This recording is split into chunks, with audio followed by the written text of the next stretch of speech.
Welcome to the MC Podcast number 2 from the World Dairy Expo today. Today our guest is Dr. Randy Shaver from University of Wisconsin. Dr. Shaver, we really appreciate you joining us. Thanks for being here. Just to give us a little quick kind of synopsis of what you do for the University of Wisconsin, where you're based out of, and those kinds of things. Sure. Well, I'll just give my background, a little bit of history. Absolutely. I grew up in southwestern Pennsylvania and went to Penn State and grew up on a small dairy farm out there at the time, and then on to the University of Maryland, and then I came out to Wisconsin and did my doctorate degree and met my wife here, and then I went into industry for about 3 years after my doctorate, and eventually ended up back in position here at Wisconsin. I've been in the same position for just about 30 years now. Wow. And research and extension outreach type position. Okay, so you're research and outreach extension, you're dealing on farm quite a bit then. You know, starting out when we had just a lot of farms, when I started we had 34,000 dairies here in Wisconsin and a lot of smaller dairies.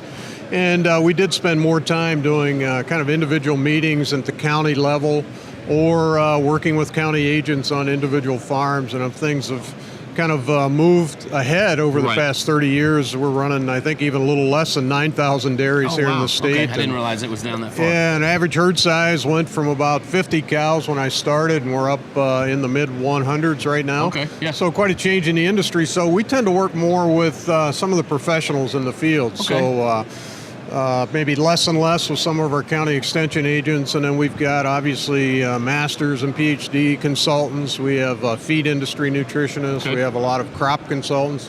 So when we get involved, it's oftentimes through an email of a ration, or maybe having some challenges, maybe wanting some new research information, and we kind of send that out. But yeah, we do try to get on dairies when we can if we're in the area, but that's probably less now than what it was over the years. And probably less now than kind of what we think that picture of an extension kind of agent looks like in our mind from that past. Yeah, so Wisconsin's, I think, similar to a lot of states in that we have county-based extension educators, and then we have university campus specialists that have extension appointments. And we tend to be a part of a faculty. In my case, it would be dairy science. There's others in agronomy. There's some in biosystems engineering. And then we tend to work with the industry. Might be with dairy farmers. It might be with milk processors. It might be with feed industry. It might be with seed companies. Right. So that's kind of our role, and it really becomes doing applied research, and that's become a bigger part of our role over the years.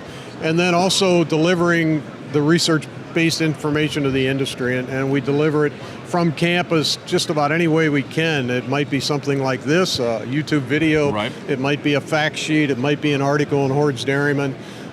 So that's, or a website. Right. So that's kind of how we operate in this day and age. So you know, as we're talking about this research, what's new in the research? What kind of new research have you been involved with here lately? So kind of the consistency in my career, the one consistent piece has been corn silage. Okay. Growing up on that farm in Pennsylvania, it was kind of the crop that I enjoyed the most.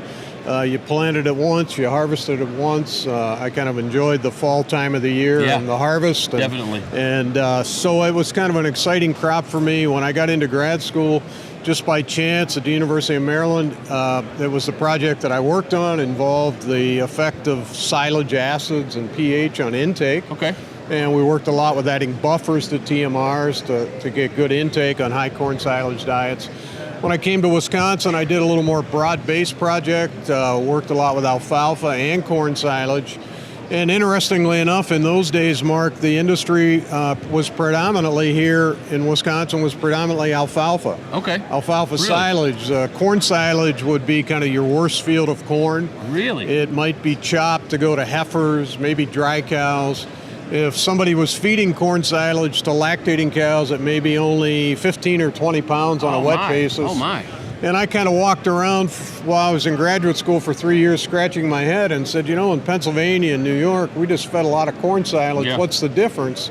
And as things progressed, I just got more into research on corn silage. The industry, as it grew and expanded, started to focus more on yield per acre. Okay, yeah. And we just saw this big shift to more and more corn silage. So So the consistent piece has been corn silage, and kind of the area that I've focused more on has been on the starch area. Okay. And so there continues to be things emerging on the utilization of the starch component of corn silage. Right, exactly. And so we as Master's Choice, we've been really focused on that with a floury, softer type endosperm, right. Increasing that starch digestibility. And it's really kind of interesting that here over the last couple of years, that's really kind of the industry starting to kind of turn that way. There was almost a resistance, 8-10 years ago. Corn is corn.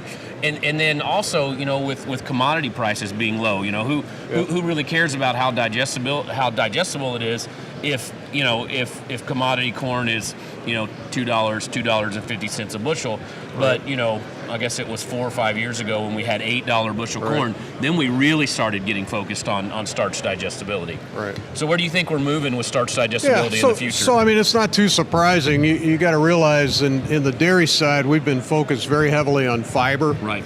Neutral detergent fiber, and then the digestibility of that fiber, and that makes a lot of sense because the dairy cow's a ruminant.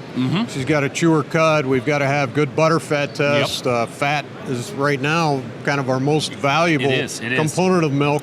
So there's always been that focus on fiber, and because of that, there was really a lack of focus on the grain in corn silage or the starch.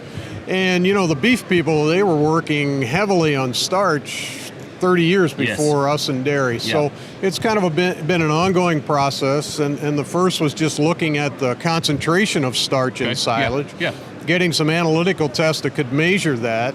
And then the next progression was to look at the digestibility of that grain, which may be 50% of that whole plant. Right. And so some of the first work was just how do we process the silage? How do we chop it fine enough to get decent digestibility? How do we process it?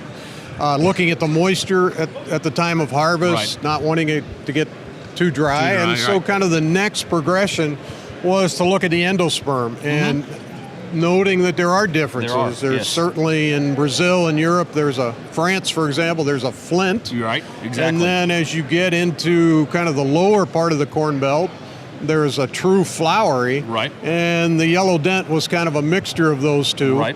And so the focus came slower. It's been slow to evolve, but just looking at variation within that dent population to see how that might affect starch digestion. Or the digestion of the kernel, basically. Definitely, and that's kind of where we've been. We've been looking at the that variation within that dent corn, and there is one. There's a genetic variation there.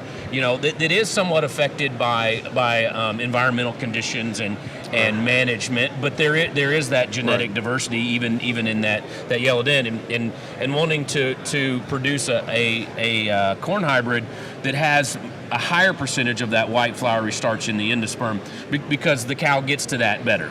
She utilizes that better.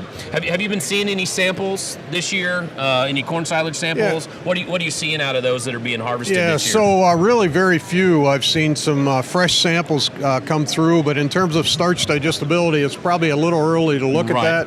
The ones that I've seen have been primarily fresh samples, and you'd like to let that ferment for at least 45 days or more to try to get a good picture of what you're looking at for starch digestion. Where it's going to end up. But it's a lot of variation. We had a lot of rain here early on. We had some corn planted a few different times.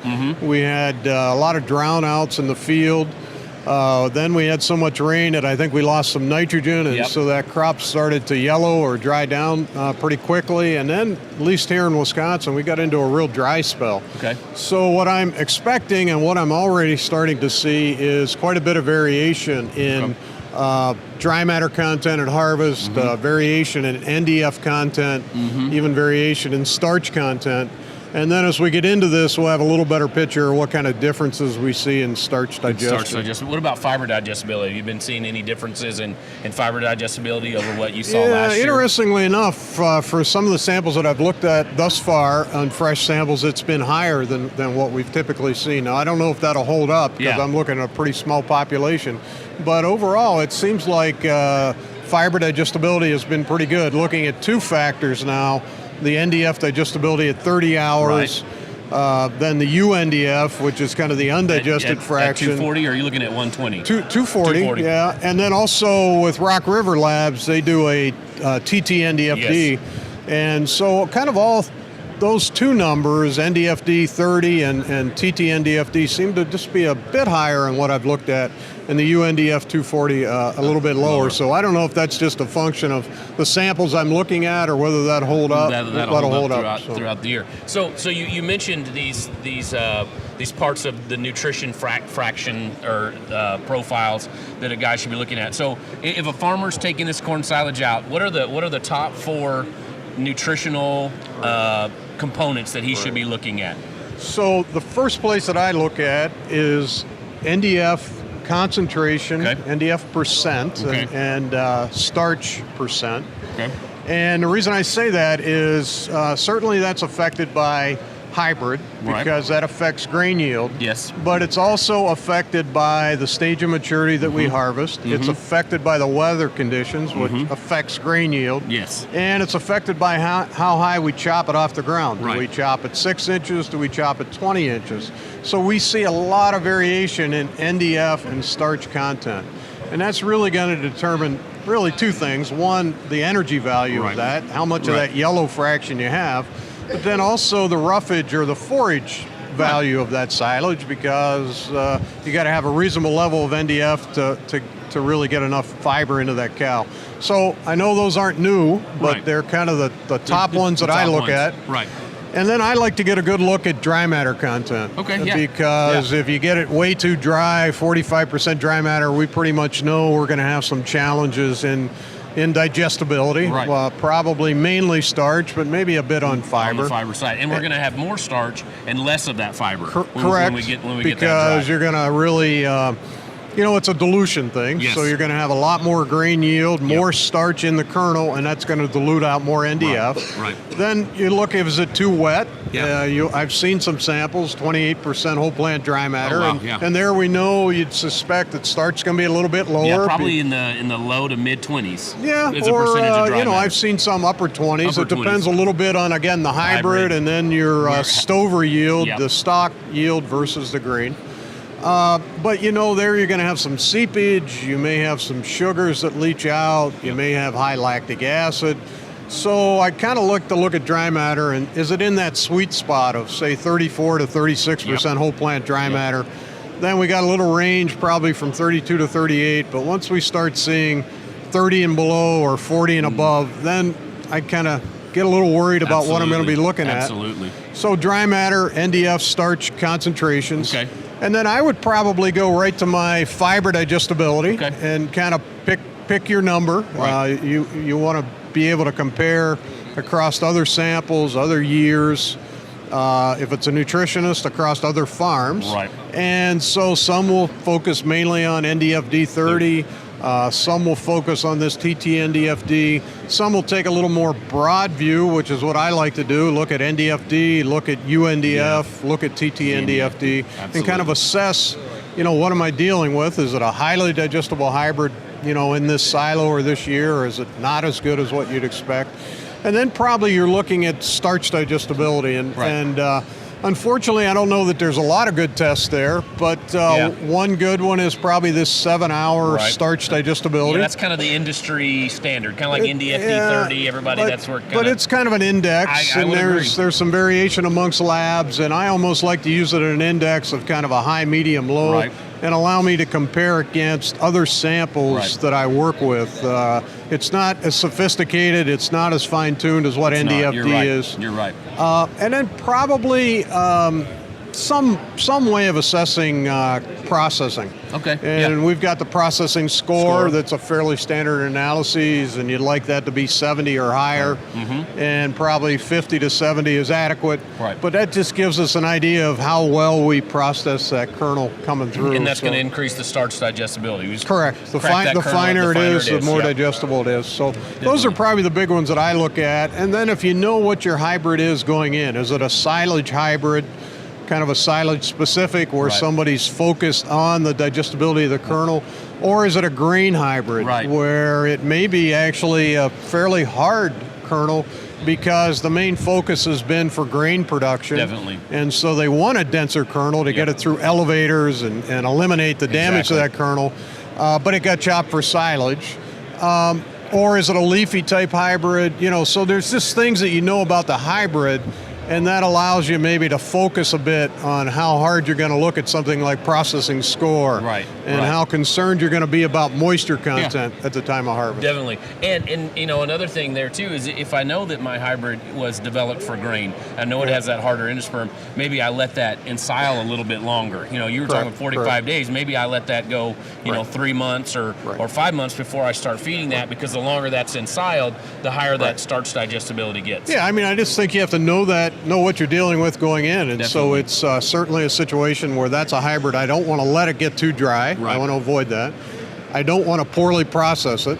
And then I agree totally. It's a hybrid. You probably want to let in that silo for 4 to 6 months before you open it and start feeding it out. Where some of these other hybrids may be a little more forgiving of that, and maybe we can, if we need to, get into it a little quicker and still have good digestibility. And then lastly, it's kind of all in the nutritionist. And, do I need to feed more grain to compensate for more passage through the cow? Or can I cut back on grain and feed more forage? So it still gets to be a bit of a balancing act of kind of reading the silage, reading the cows, reading the manure, and then making those changes. And you may feed a different ration in November if you're feeding some recently chopped silage than what you feed in April after that material's fermented out for many months. For many months, absolutely. Good. Dr. Shaver, we really appreciate you stopping by, but before we let you go, you got your UW little pullover shirt on here. Okay. So how is the Badger football team doing in your eyes?